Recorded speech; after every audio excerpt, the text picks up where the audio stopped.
بخشا ہے کہ دن کی زندگی کا سب سے اہم مرحلہ امت کی صحیح رہبری اور رہنمائی کرنا ہے۔ آپ نے اپنے دل گزار کے بتائے، ماں گزار کے بتائیے، اپنی ساری زندگی گزار کے بتائیے، اور بہترین نمونہ سب کے لیے چنا۔ رب العالمین پروردگار عالم نے اپنے مقدس اور پاک کلام میں جگہ جگہ اس بات کی طرف اشارہ کرتا ہے۔ وہی اللہ فرماتا ہے لقد کان لکم فی رسول اللہ اسوۃ حسنہ، تمہارے لیے زندگی گزارنے پیارے رسول صلی اللہ علیہ وسلم نے بہترین نمونہ ہے۔ وہی اللہ تعالیٰ فرماتا ہے قل ان کنتم تحبون اللہ فاتبعونی یحببکم اللہ ویغفر لکم ذنوبکم۔ اے محمد صلی اللہ علیہ وسلم، آپ اپنے امت سے فرما دیجیے ان کنتم تحبون اللہ، اگر تم یہ چاہتے ہو کہ اللہ تعالیٰ تم سے محبت کرے، فاتبعونی، تو میری اتباع، پیغمبر فرماتے ہیں میرے راستوں پر چلو۔ اللہ اس پر تم کو ایسے دو انعامات دے گا کہ اللہ کے علاوہ دوسرا کوئی وہ دو انعامات نہیں دے سکتا۔ اس میں سے پہلا انعام یہ دے گا کہ اللہ خود تم سے محبت کرنے لگے گا، اور دوسرا انعام یہ دے گا کہ اللہ تمہارے سارے گناہوں کو معاف فرما دے گا۔ یہ حضور اکرم صلی اللہ تعالیٰ علیہ وسلم کی اتباع پر اللہ تعالیٰ یہ انعامات دے گا، اور کیوں نہ دے جبکہ پیارے رسول صلی اللہ علیہ وسلم کی ساری زندگی بس آپ کی ہماری سب کی رہبری اور رہنمائی میں گزری۔ ابھی یہ جو ہے صبر کا مہینہ چل رہا ہے، بس 2-3 دن میں ربیع الاول کا مہینہ شروع ہونے والا ہے، 28-29 تاریخ، اور بس 2 دن کے بعد ہی سے ہی ربیع الاول کا مہینہ شروع ہو گیا۔ تو ربیع الاول کی مناسبت سے لوگوں کے ذہنوں میں مختلف باتیں پیدا ہوئی، اور لوگ اس کا اپنے اپنے انداز سے نئے نئے طریقے اپناتے ہیں کہ ہمیں ربیع الاول کو کیسے منانا ہے۔ آپ علیہ الصلوۃ والسلام کی پیدائش ربیع الاول میں ہوئی ہے، تو اس دن کو ہمیں اس مہینے میں کیا اعمال کرنا ہے اور کیسی ہماری زندگی گزارنا ہے۔ دراصل بھائیو یہ ایک اہم سبق ہے جسے آج دہرانا ہے، اور ہم سب عرض میں ارادہ کریں کہ ربیع الاول ہی نہیں، زندگی کا ہر مہینہ ہر دن ہمارے لیے پیارے رسول صلی اللہ علیہ وسلم کی اتباع کی دعوت دیتا ہے۔ البتہ اس میں کچھ مذاکرات ایسے کیے جاتے ہیں جس سے وسیع ہمارا شوق ضعف پڑے، اور خرافات سے، رسومات سے، رواجات سے ہم بچنے والے ہیں۔ اس عظیم مقصد کے لیے ضروری ہدایات پیش کرنا ہے۔ سب سے پہلے بھائی یہ سمجھو اللہ کا کتنا انعام اور احسان، اللہ نے اپنے لاڈلے پیغمبر کی امت میں ہم کو پیدا فرمایا۔ اللہ سب سے زیادہ محبت فرماتا ہے اپنے پیارے حبیب سے، اور پھر اللہ نے پیارے حبیب کی محبوب امت بنا کر ہم کو اللہ تعالیٰ نے اس میں وجود بخشا۔ اس پر جتنا اللہ کا ہم شکر ادا کریں کیا حال ہے۔ اس مبارک ماہ میں خاص طور پر اس بات کو سوچنا چاہیے کہ نبی کریم صلی اللہ تعالیٰ علیہ وسلم کو مجھ سے اور ساری امت سے کتنی محبت، کتنی محبت۔ پہلے یہ بات سمجھو، اللہ کے پیارے حبیب کو مجھ سے خود اور پھر ساری امت سے کتنی محبت، عجیب محبت، اتنی محبت کہیں نہیں دیکھی۔ بھائیوں سچ بات تو یہ ہے کہ ماؤں نے بھی وہ محبت اور پیار اپنی اولاد کو نہیں دیا ہوتا جو پیغمبر نے محبت اور پیار کا حق اپنی امت کے ساتھ ادا کیا۔ عجیب بات، آپ غور فرمائیں، سیرت کی کتابوں میں واقعات میں اللہ کے نبی صلی اللہ علیہ وسلم کی خدمت میں ایک چور کو لایا، پیارے نبی نے فرمایا اس کے ثبوت دیکھو، پورے ثبوت مل گئے کہ اس نے چوری کیا ہے۔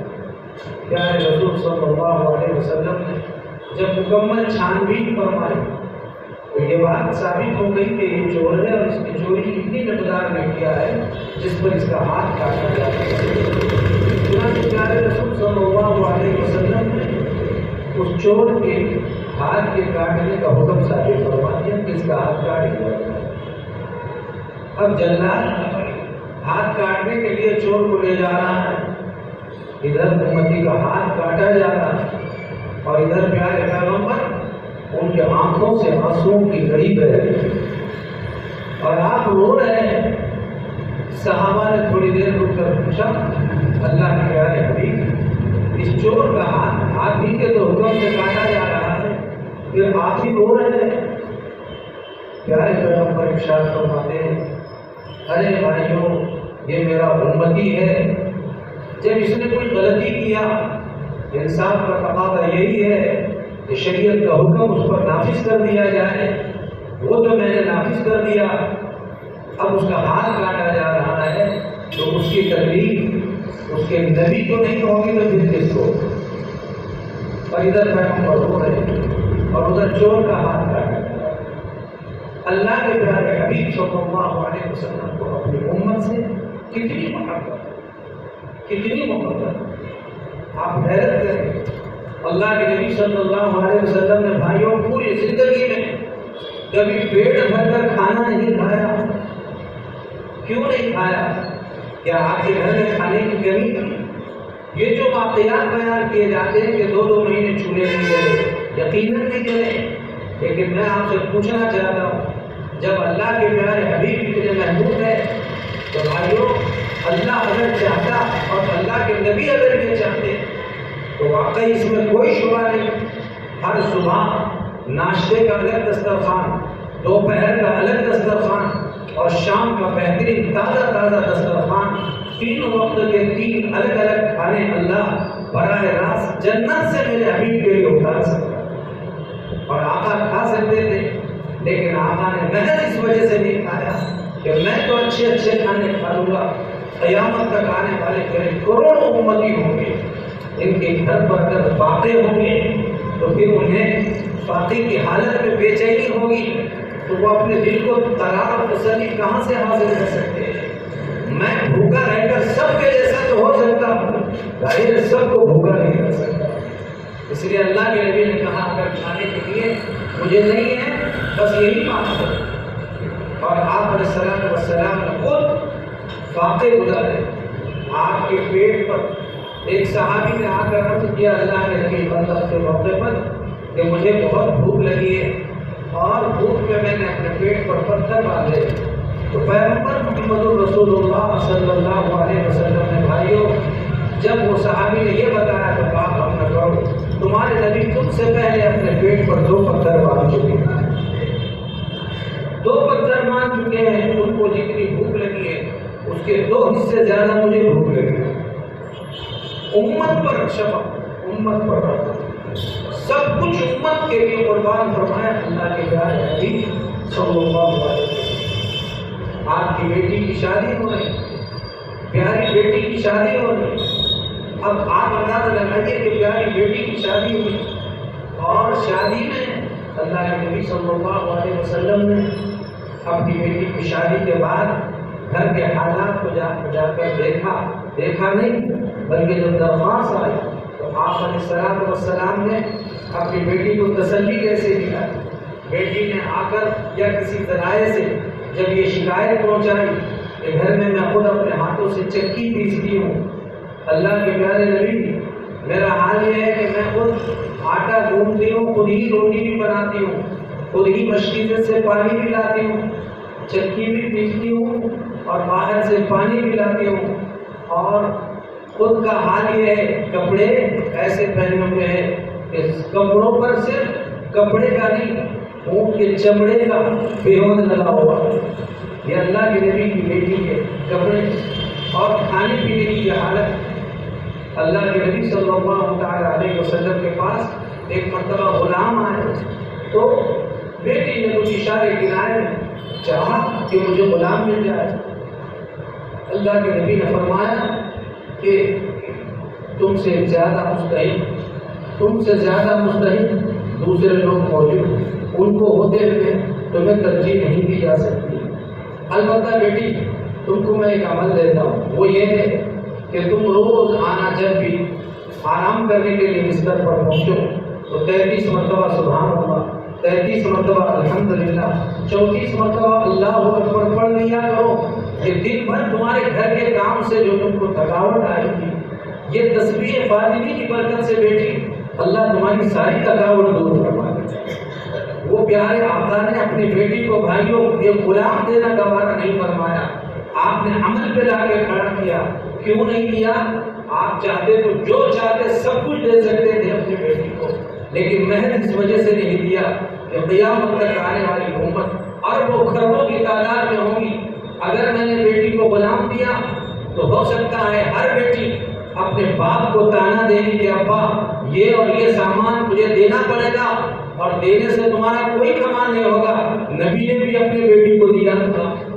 اللہ کے نبی نے کہا بیٹی تم کو محنت پر رکھ کر اعمال پر تو کھڑا کر سکتا ہوں، لیکن کسی بات کے لیے بیٹی کا تانا میں گوارا نہیں کر سکتا۔ تم صبر کرو، اللہ جنت کے ساری عورتوں کی تمہیں سردار بنا۔ اللہ تعالیٰ نے وہ انعام اللہ کے نبی صلی اللہ علیہ وسلم کی بیٹیوں کے لیے بھی فرمایا۔ میں یہ بات عرض کرنا چاہ رہا تھا بھائیوں، سب کچھ امت کے لیے اٹھایا اور بے انتہا بے پناہ محبت امت سے اللہ کے نبی صلی اللہ علیہ وسلم۔ اب ہر امتی کو سوچنا چاہیے کہ میرے نبی نے کتنی محبت فرمائی۔ بھائیوں سچی بات یہ ہے، آپ نے نہیں کہا دیکھا یہ جتنی دعائیں ہیں نا پیارے نبی کی، آج کل ہمارا عمل نہیں ہے، رسمی بنے ہوئے وفاداری کا وہ یہاں پر انداز سارے کرتے ہوئے ہیں۔ پوری دعائیں آپ دیکھیے، اللہ کے نبی نے پیشاب کو جانے سے لے کر ضرورتوں کو جانے اور وضو بنانے سے لے کر بستر پر سونے تک اور گھر میں رہنے سے لے کر باہر نکلنے تک کوئی عمل ایسا نہیں چھوڑا جس کے ذریعے سے امت کی رہبری اور رہنمائی نہ فرمائے۔ جیسے ماں کہتی ہے بیٹا سنبھل کے جانا، بھیڑ بھاڑ بہت ہے، سائڈ میں چلنا اور اپنے سامان کی حفاظت کرنا۔ ماں کو جتنا اپنے بیٹے کی حفاظت کی فکر ہوتی ہے، اس سے کروڑوں درجے زیادہ پیغمبر کو اپنے امت کی فکر ہے۔ چنانچہ سنیے بھائیو، حدیث بات اللہ کے نبی صلی اللہ علیہ وسلم کی فکر ایک ایک امتی کے بارے میں کیا ہے، یہ ہے چیزیں زندگی میں کرنے کی اور عمل کرنے کی۔ آقا اپنے گھر میں، لیکن امت کی فکر آپ علیہ السلام والسلام کو۔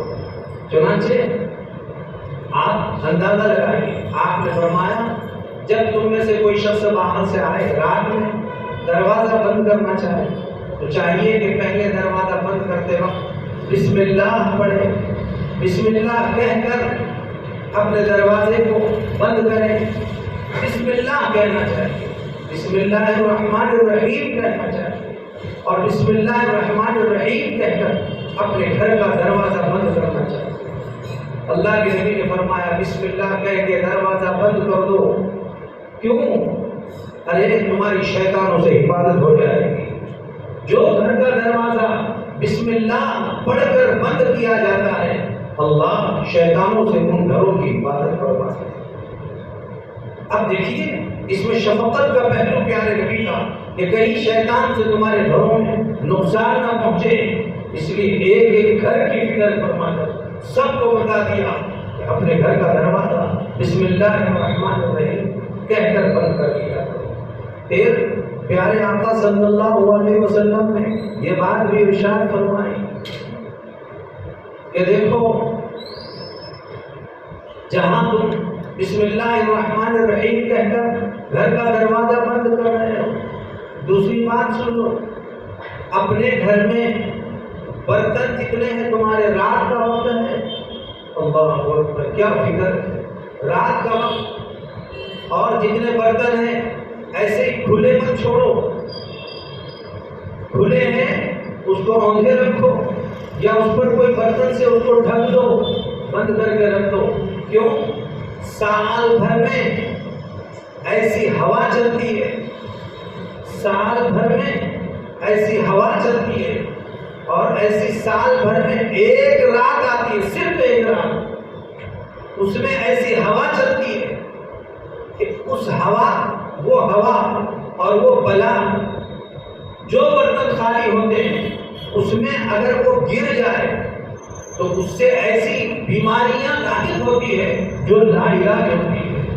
تو اللہ کے نبی نے فرمایا کہ تم جب بھی رات میں اپنے برتنوں کو کھلے مت چھوڑو، بلکہ اس کو ڈھک دو، تاکہ سال بھر میں جو ایک رات آتی ہے، خدا نخواستہ وہ رات اگر اسی دن ہو، اسی رات میں ہو جس دن آپ نے اپنا برتن کھلا چھوڑا، تو اس میں وہ چیز اگر داخل ہو گئی تو کہیں تم کو تکلیف نہ پہنچے۔ اب آپ اندازہ لگائیے، سال میں وہ ایک رات ہوتی ہے، ایک رات ہوتی ہے، لیکن پیارے پیغمبر کو پورے کروڑوں امتی کی اتنی فکر کہ کہیں کسی کے گھر میں وہ اترنے والی بلا اس کے برتن میں داخل نہ ہو جائے اور میرا امتی پریشان نہ ہو جائے، اس لیے حفاظت کا ذریعہ بتا دیا کہ اس کو بند کر دو، یا کوئی چیز ڈھک دو، یا آندھا کر کے اس کو رکھ دو، کھلا مت چھوڑو، تاکہ تم کو وہ تکلیف میں تم مبتلا ہو۔ یہ اللہ کے نبی کا فکر۔ پیارے آقا فرماتے ہیں میرے امتی کو جب تم سونے لگو، عام ارشاد ہے سونے لگو تو تمہارے بستر کو 3 مرتبہ جھٹک کر پھر آرام کرو، 3 مرتبہ جھٹک دو اور پھر آرام کرنا شروع کرو۔ سوال پیدا ہوتا ہے، آج کل کے مکانات کو آپ دیکھیے، ٹھیک ہے اس زمانے میں کچے مکانات ہیں، لیکن آج کل کے مکانات کیسے ہیں؟ کیا اس میں کوئی شیر آ سکتا ہے؟ کوئی جانور آ سکتا ہے؟ کیا ایسے بڑے بڑے سانپ اور بچھو ایسے صاف ستھرے مکانات میں ہو سکتے ہیں؟ لیکن اللہ کے نبی نے فرمایا نہیں، تب بھی جھٹکو، اگر بڑے جانور نہ صحیح، ہو سکتا کوئی چھوٹی سی چونٹی ہی صحیح وہ پڑی بھی رہے، تم سو جاؤ، کہیں نیند میں وہ تمہیں کاٹ نہ لے، تمہیں تکلیف ہو جائے۔ مجھے اس کی 1400 سال پہلے اللہ کے نبی کروڑوں امتیوں کی فکر فرما گئے ہیں کہ کہیں چونٹی تمہیں کاٹ نہ لے، بستر کو جھٹک کے ماں نے بھی وہ پیار نہیں دیا ہوگا جو پیغمبر اپنی امت کو پیار دے، اور یہ بتانا چاہ رہے ہیں کہ کہیں وہ چونٹی تم کو ڈس نہ لے، پھر تکلیف ہو جائے گی اور رات میں تم پریشان ہو جاؤ گے، تو اس سے پہلے ہی اپنی حفاظت کا سامان مہیا کر۔ یہ اللہ کے نبی صلی اللہ علیہ وسلم ایک ایک امتی کا فکر ہوتا۔ آپ علیہ السلام والسلام نے فرمایا چھت پر اگر تم سو رہے ہو تو ایسے چھت پر مت سو جسے منڈیر نہ ہو سکتا ہے نیند کے جھونکے میں تمہیں سمجھ میں نہ آ جائے اور تم نیچے گر جاؤ۔ کیا محبت، عجیب محبت ہے اللہ کے پیارے حبیب صلی اللہ علیہ وسلم کی، ایسی جگہ مت سونا جس سے تمہیں تکلیف بعد میں اٹھانی پڑے۔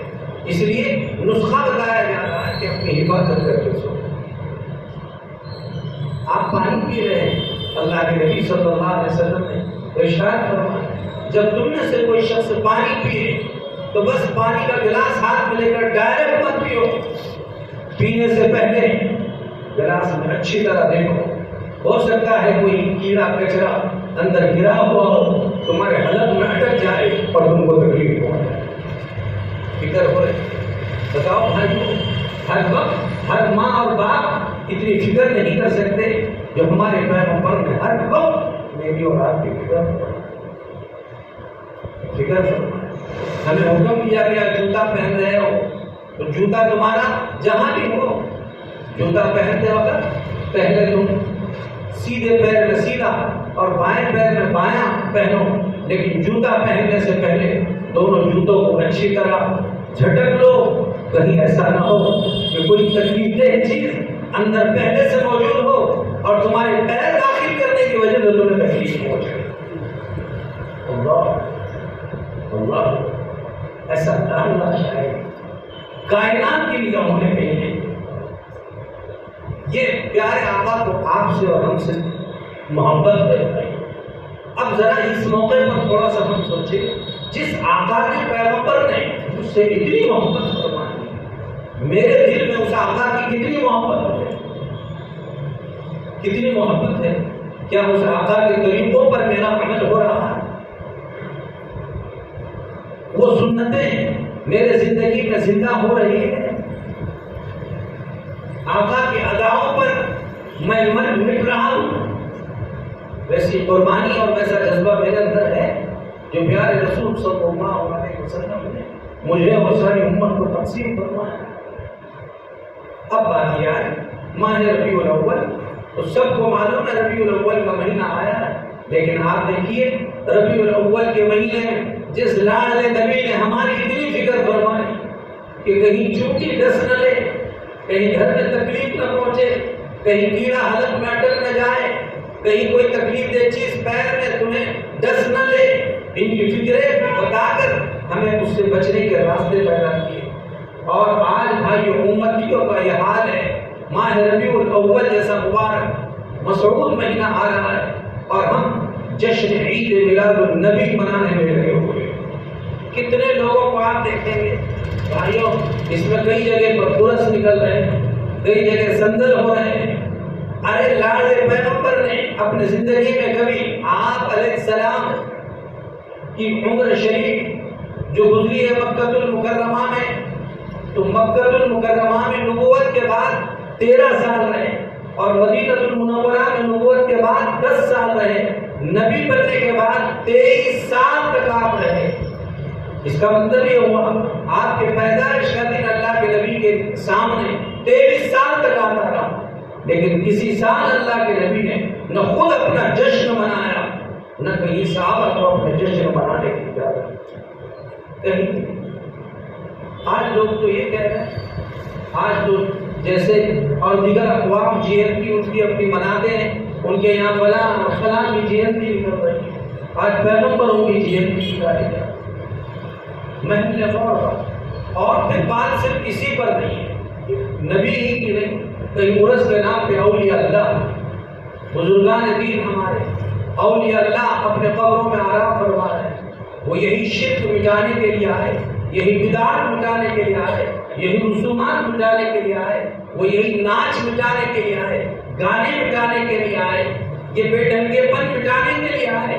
اور آج وہی نبیوں کے نام پر، اولیاء اللہ کے ناموں پر بھائیوں کیا ہو رہا ہے آپ جانتے ہیں؟ عرس اور سندل لوگ جگہ جگہ بس یہ ماہ ربیع الاول میں تو کتنے ہی ایسے جشن منائے جا رہے ہیں اور وہاں پر کہیں عرس ہو رہا ہے، کہیں سندل ہو رہا ہے، اور اس میں بس بات یہ ہے ڈھول تاشے اور اس میں نوجوانوں کی ٹولیاں، اس میں نماز ساری غارت، اور بات اسی پر نہیں، بات کا وہاں پر بھائیوں عجیب عجیب تماشے ہیں، سامنے نوجوانوں کو ناچتے ہوئے آپ نے ہزاروں جگہ دیکھا ہوگا ناچا جا رہا ہے۔ جو نبی امت کی آپ کی نوجوانوں کی فکریں کرتے ہیں، رات میں جنہیں نیند نہیں آ رہی ہے، پیٹ میں جن کے کھانا نہیں ہے، بستر پر جسے آرام نہیں ہے، اور راتوں میں گرم گرم آنسوؤں کو بہا بہا کر ایک ہی امت کی خاطر تڑپ پڑ رہے ہیں اور اللہ سے ہدایت مانگ رہے ہیں۔ آج وہ امتی وہ نبی کے طریقوں کو چھوڑ کر جس طریقوں کو وہ مٹانے کو آئے تھے انہیں کو زندہ کرنے میں لگا ہوں۔ آپ دیکھیے کیسے ہولیوں کی طرح کلر اڑائے جا رہے ہیں، ہولیوں کی طرح، اور یہ کہتے ہیں کہ اگر ان کی جینتی ان میں لال وہ کرتے ہیں ہم ہرے کو لال اڑا سکتے ہیں، اور وہ اگر ڈی جے باجے بجاتے ہیں، آج ڈی جے باجے اولیاء اللہ کے نام پر ڈی جے بجائے جا رہے ہیں، اولیاء اللہ کے نام پہ ڈی جے باجے بجائے، اولیاء اللہ کے نام پہ راستوں کو بند کر دیا جا رہا ہے۔ وہ اولیاء اللہ بھائیوں اپنا اڑوس پڑوس تو دور کی بات ہے، ایک ادنا سے شخص کو تکلیف میں دیکھنا کبھی برداشت نہیں کرتے تھے، ان کے نام پہ راستے بند کرنے کے بعد یہ کیا لوگوں کو تکلیف نہیں ہے، یہ وہ برداشت کر سکتے ہیں۔ اور بات یہ ہے یہ عرس اور سندل جتنے منائے جا رہے ہیں بھائیوں، دراصل یہ طریقے کو مٹانے کے لیے ہمارے یہ سارے اولیاء اللہ آئے، یہ سارے بزرگان دین آئے۔ ہمارے پیارے پیغمبر صلی اللہ علیہ وسلم نے صاف طور پر فرمایا مجھے اللہ تعالیٰ نے ناچ گانے مٹانے کے لیے بھیجا۔ آج ہمارے نوجوان تھوڑی دیر سوچنے کی ضرورت ہے کہ واقعی میں توہین کر رہا ہوں یا پھر میں کوئی سنت زندہ کر رہا ہوں؟ اللہ کے پاس اس کا جواب دینا مجھے بہت مہنگا پڑتا ہے۔ بھائیوں، آج کی مجلس میں بات عرض ہے، اگر ہم خود ہی مبتلا ہیں تو توبہ کریں، اور اگر ہم ایسے اولاد کے باپ ہیں یا بڑے بھائی ہیں تو ابھی اپنے پورے ماحول میں، معاشرے میں یہ بات کو چلائیں۔ یہ ہمارے طریقے نہیں ہے کہ اس طریقے سے جلوس نکالیں اور اس میں جو ہے ارس اور صندل کے طریقے بنائے جائیں اور اس میں جو ہے ناچ گانے کیے جائیں، ڈی جے اور بازے بجائے جائیں۔ ظاہر ہے ہم توحید رسالت اس طرح کبھی نہیں کر سکتے۔ یہ تو اور اقوام ہیں جو کر رہے ہیں، اور اگر ان میں جا کر مسلمان بھی اگر شریک ہو رہے ہیں، ہمارا ان سے بھی کوئی تعلق نہیں ہے۔ جو اس طرح سے اللہ کے نبی نے صاف طور پر ارشاد فرمایا، من احدث فی امرنا ھذا ما لیس منہ فہو رد، جو چیز ہمارے دین میں، شریعت میں نہیں ہے اور کوئی کر رہا ہے وہ مردود ہے۔ اس کے دو مطلب علماء نے بیان فرمائے، ایک تو یہ ہے کہ اس کا وہ عمل مردود ہے، اور دوسرا مطلب یہ ہے وہ شخص ہی مردود ہے۔ وہ شخص ہی مردود ہے۔ یہ اور بات ہے کہ مسلمان ہو کر مورتیوں کو بھی ہار ڈال رہا ہے، یہ مسلمان ہو کر کہیں مورتیوں کی بھی پوجا پاٹ کر رہا ہے، یہ مسلمان ہو کر دوسروں کے ڈی جے بازوں میں مسلمان ناچ رہا ہے اور خود کے اولیاء اللہ کی توہین کر رہا ہے۔ قیامت کے دن اللہ کے رسول فرمائیں گے، جو چیز میں مٹانے کے لیے آیا تھا تو نے اس کو زندہ کیوں کیا؟ تو یہ نوجوان اللہ کے رسول کو کیا جواب دے گا؟ کیا جواب دے گا؟ یہ اولیاء اللہ کہیں گے، ارے تیرے ابا کے اور دادا کے قبر پر اگر کوئی ڈھول بجاتا، تاشا بجاتا، وہاں اگر کوئی ناچ لیتا تو تو نے کبھی برداشت کیا ہوتا؟ بولو بھائی، کوئی برداشت کرتا ہے؟ اپنے باپ دادا تو بہرحال اتنے بڑے اولیاء اللہ نہیں ہیں، تو ہم اپنے باپ دادا کے قبر پر اگر کوئی ایسی حرکت کرے برداشت نہیں کرتے۔ یہ تو اولیاء اللہ ہے، ان کے نام پر اگر سینکڑوں لوگ اس طرح ناچ گانا کریں تو کیا وہ اولیاء اللہ اس کو برداشت کریں گے؟ سچ بات تو یہ ہے کہ اگر وہ موجود ہوتے تو وہ خود فیصلہ کر لیں لوگوں بھائیوں کہ وہ دعا دیتے یا بد دعا دیتے اس لوگوں۔ آپ بتائیے، اگر ایسے اولیاء اللہ کی کسی کو بد دعا لگے تو دنیا میں وہ پنپ سکتا ہے؟ جوانی چند روزہ، جوش وقتی ہے بھائیوں، ہمیں جوش خروش، اور بہت سارے لوگ یہ کہتے ہیں کہ بھئی یہی ایک موقع ہے اپنی بہت زیادہ کیٹیگری اور تعداد بتانے کا، اس لیے روڈ پر اترو۔ اللہ کے نبی نے صحابہ کو اس طرح روڈ پر لا کر اپنی تعداد نہیں بتائی۔ اللہ کے نبی صلی اللہ علیہ وسلم کے طریقے تو بہت اونچے ہوا کرتے تھے، اور آپ کی تعلیمات سب کے لیے مشاہدہ رہا ہے۔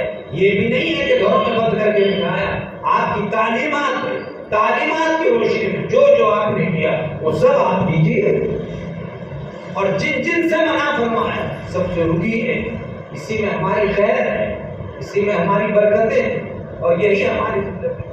ماہ ربیع الاول کا بھائیوں قطعاً یہ حق نہیں ہے کہ ہم عرس میں شریک ہوں اور سندلوں میں شریک ہوں اور اولیاء اللہ کے مزارات کی اس طرح توہین کریں۔ لوگوں نے ڈی جے باجے اپنے اپنے جگہ سے اس طرح سے عرس اور سندل نکالنے کے لیے، اور بہت سارے جگہوں پر اب تو نئی بات ہے، حضرت ٹیپو سلطان شہید رحمۃ اللہ علیہ کی جینتی منا رہے ہیں، اور ایک ڈی جے باجے کے لیے 50 60 ہزار روپیے وہ ڈی جے باجے کے لیے برباد کیے جا رہے ہیں۔ یہ دینے والے کو سوچنا چاہیے بھائیوں کہ یہ پیسے برباد کر کر اپنی قبر کو یہ خراب کر رہا ہے، اجڑ رہا ہے یا آباد کر رہا ہے؟ اور پھر یہ پوری امت کا کیا مسئلہ ہے؟ آج تو بھائیوں باطل طاقتیں آپ کو بدنام کرنے میں لگی ہوئی ہے۔ اگر ہم نے بھی اسی طرح ناچ گانے کرتے رہے، روڈوں پر اترتے رہے، تو دیگر اقوام میں آپ میں فرق کیا آئے گا؟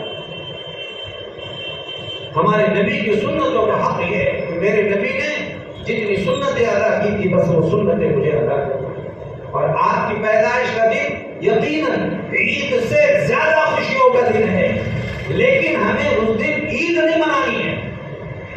ہماری خوشی عید کے دن کی کیا خوشی ہے؟ ایسی کروڑوں درجے زیادہ ہماری خوشی ہے آقا جس دن پیدا ہوئے تھے۔ لیکن پیارے آقا کا پیدائش کے دن کا عمل کیا؟ مسلم شریف کی روایت میں ان نبی اللہ صلی اللہ علیہ وسلم کان یصوم یوم الاثنین و یوم الخمیس، اللہ کے نبی صلی اللہ علیہ وسلم ہر پیر اور ہر جمعرات کو روزہ رکھنے کا اہتمام فرماتے ہیں۔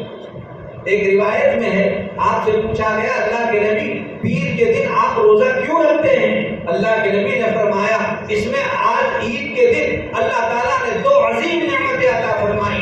ایک یہ ہے کہ پیر ہی کے دن اللہ نے مجھے پیدا فرمایا، اور پیر ہی کے دن اللہ نے مجھے نبوت عطا فرمائی۔ اس کے شکرانے میں پیر کے دن روزہ رکھتا ہوں۔ میں آپ کو یہ بتانا چاہ رہا ہوں اگر عید کا دن ہوتا تو عید کا دن تو کھانے کا ہوتا ہے، عید کا دن تو پینے کا ہوتا ہے، عید کا دن تو بھائیوں اس طرح سے کھانے پینے کا ہوتا ہے۔ اللہ کے نبی ایک طرف تو اگر یہ عید کا دن ہوتا تو اللہ کے نبی کھانے پینے کا حکم فرماتے، روزہ رکھ کر اللہ کے نبی خوشی کے دن کی مخالفت کیوں فرماتے؟ آپ کا اس دن روزہ رکھنا اس بات کی علامت ہے کہ اللہ کے نبی کوئی امت کو تعلیم دینا چاہتے ہیں۔ یہ جشن میلاد نہیں ہے، خوشی ضرور ہے ہمیں، بہت ایسی خوشی ہے جسے خوشی نہیں اس کو مسلمان ہونے میں شامل ہے، لیکن بات یہ ہے کہ ہماری خوشی طرز نبوت پر ہوگی۔ اللہ کے پیارے نبی نے جیسا بتایا بس وہی طریقہ ہماری خوشی کا ہوگا، منمانی طریقہ ہمارا خوشی کا نہیں ہو سکتا۔ سنتوں کو زندہ کیا جائے، آقا جو کرتے تھے ایسا کیا جائے۔ سب بھائیوں یہ طے کر لے میرے نبی نے جب اتنی محبت مجھے دی ہے تو ہر کام سے پہلے اگر اتنی محبت نبی سے کر نہیں سکتا کم سے کم خدا کا مخالفت تو نہ کرے۔ مخالفت، اپنے لباس صحیح بنائیں، اپنے بال صحیح رکھیں، اپنی وضاحت درست بنائیں، اور کھانے میں پینے میں وضو کرنے میں سونے میں لیٹنے میں استنجا جانے میں آنے میں اور دیگر تمام ضروریات میں میرے نبی جو کام جیسا کرتے تھے مجھے وہ کام ویسا کرنا ہے، اس لیے کہ سنتوں کو زندہ کرنا یہی اصل محبت کا حق ہے۔ اللہ تعالیٰ پیارے رسول کی سنتوں پر ہم سب کو جینے مرنے کی توفیق عطا فرمائے، نفس اور شیطان کی شرارتوں سے میری آپ کی اور سارے امت مسلمان کی بے انتہا اللہ حفاظت فرمائے۔ وآخر دعوانا الحمد للہ۔